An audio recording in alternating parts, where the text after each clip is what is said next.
மலையினுடைய பெயரை சிக்கந்தர் மலை என்று மாற்றுவதற்கான முயற்சி. நீதிமன்றம் தீர்ப்பு கொடுத்த பிறகு அதை மதிக்க மாட்டேன் என்று இவர்களாகவே சட்டம் ஒழுங்கை சீர்குலைத்து பிரச்சனை ஏற்படுத்துவது, இதையெல்லாம் மக்கள் பார்த்துக் கொண்டிருக்கின்றார்கள். நிச்சயமாக தமிழகத்தினுடைய 2026 சட்டமன்ற தேர்தலில் எதிரொலிக்கும். அதே நேரத்தில் புதுச்சேரி மாநிலத்தினுடைய காங்கிரஸ் எம்பி அவரும் மக்கள் கடுங்கோபத்தில் இருக்கிறாங்க. அவரின் மீதும் அடுத்த தேர்தலில் எதிரொலிக்கும்.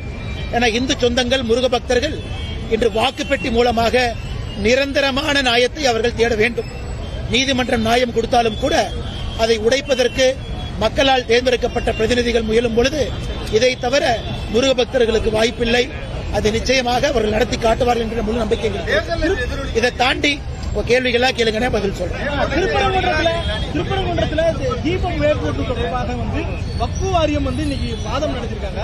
அதுல அந்த இடம் அவங்களுக்கு சொந்தம் இல்லை, இந்த நடைமுறையும் இவ்வளவு நாளா பின்பற்றப்படவில்லை அப்படின்னு சொல்லியிருக்காங்க. அண்ணே, 1920 இந்த வழக்கு மதுரை சப்கோர்ட்ல ஃபைல் செஞ்சாங்க. அன்னைக்கு ஆரம்பித்து இன்னைக்கு வரைக்கும் தான் இந்த நடைமுறை இல்லை. நம்ம எல்லோருக்கும் தெரியும், அங்க இருக்கக்கூடிய முருகன் கோவில் 1300 ஆண்டுகளுக்கு மேல பழமையான ஒரு கோவில்.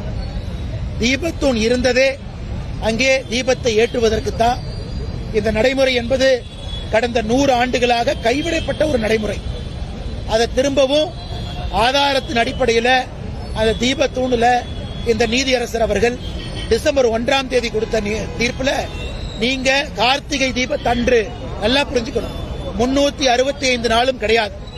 கார்த்திகை தீபத்தன்று வருஷத்துக்கு ஒரு முறை கூட ஒரு பக்தர்கள் அங்க போய் தீபத்தை ஏற்ற முடியலனா அந்த பக்தர்களுக்கு நடக்கக்கூடிய மிகப்பெரிய அநியாயமாக இந்த நீதியரசர் தீர்ப்பு கொடுத்திருக்கிறாங்க. அதுவும் உங்களுக்கு தெரியும், 1995 ஆர்டிஓ ஆபீஸ்ல நடந்த பீஸ் கமிட்டி மீட்டிங்ல தர்காவை சார்ந்தவர்கள் தீபத்தை ஏற்றுவதற்கு எந்த அப்செக்ஷன் இல்லைன்னு சொன்னாங்க. 2005 சொல்லியிருக்காங்க. அப்படி இருக்கும் பொழுது தர்காவை வேண்டுமென்றே தூண்டிவிட்டு திராவிட முன்னேற்ற கழகத்தினுடைய ஆட்சியாளர்கள் இன்னைக்கு இந்த டிராமாவை பண்றாங்க.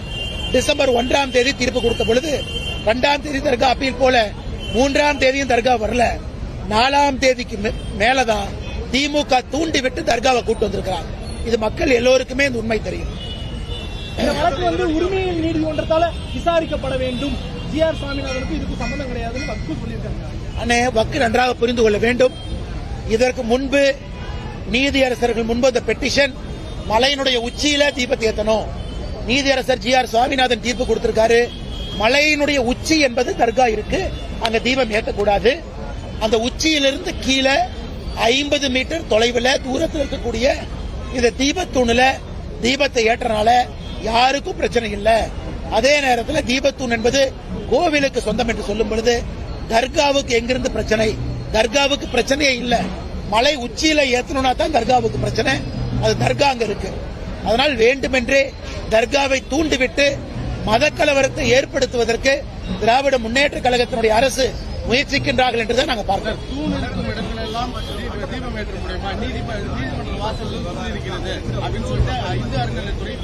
அண்ணா, இங்கே அழைத்து வரணும். இங்கே தூண் இருக்கு, அங்கே தூண் இருக்கு. நாம் கேட்பது தீபத்தூண். நாம் கேட்பது விளக்கு ஏற்றுவதற்காக இருக்கக்கூடிய தூண். அந்த தூண் தீபத்தூண் மேல 2 லிட்டர் அளவுக்கு மேல நெய் ஊத்தலாம். எத்தனையோ பண்டைய சமீப தமிழ் இலக்கணத்துல தீபத்தூணை பத்தி எழுதியிருக்கிறாங்க. உச்சி பிள்ளையார் கோவில் தூணை பத்தி எழுதியிருக்காங்க. அதற்கான வரலாற்று சான்று இருக்கு.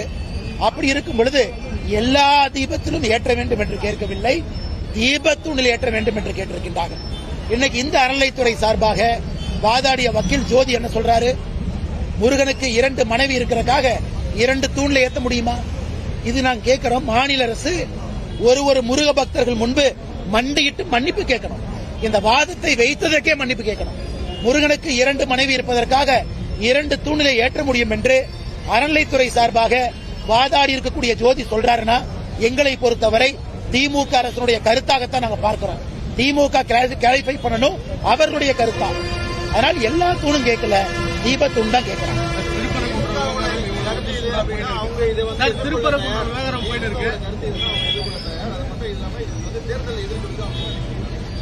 ஆனா உறுதியாக தேர்தலில் எதிர்கொள்ளும். இன்னைக்கு கேரளாவை எடுத்துக்கலாம், சபரிமலையினுடைய இஷ்யூ இன்னைக்கு கேரளாவுடைய உள்ளாட்சி தேர்தலில் எதிரொலித்திருக்கிறது.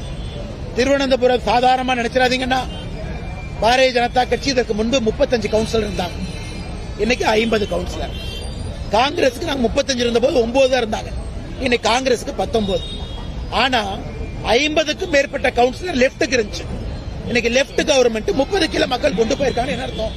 திருவனந்தபுரத்தில் மட்டுமே கேபிட்டல் சிட்டி எங்க சிஎம் உட்கார்றாரோ அந்த இடம் உட்பட பாரதிய ஜனதா கட்சிக்கு வாக்களித்திருக்கிறாங்க. நான் நிறைய சமுதாய தலைவர்கள் இருக்கிறார்கள், அரசியல் பேச விரும்பல. நிச்சயமாக தமிழக அரசியல் இது எதிரொலிக்கும்.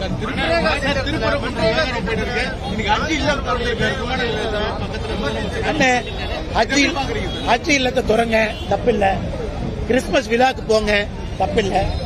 இந்து சமுதாயத்தையே புண்படுத்துறீங்க, அது தப்புன்னு தான் நாங்க கேட்கிறோம். மற்ற சமுதாயத்துக்கு கூட இருங்க, எல்லா சமுதாயத்துக்கு கூட நாங்களும் இருக்கோம். இந்து முன்னணி என்கின்ற பெயர் இருக்கக்கூடிய இயக்கம் மூத்த இயக்கம். அவங்க ஏதாவது இஸ்லாமியருக்கு கிறிஸ்தவருக்கு தொந்தரவு கொடுத்தாங்களா? அவங்களும் ஆதரவா தான் இருக்கிறாங்க. இந்துக்களுக்கு எதிராக பிரச்சனை வரும்பொழுது வெகுண்டு எழுதுறாங்க.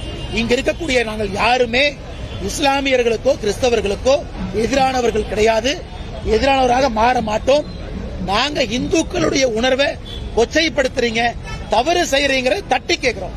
அது எங்களுடைய உரிமை, எங்கள் கடமை.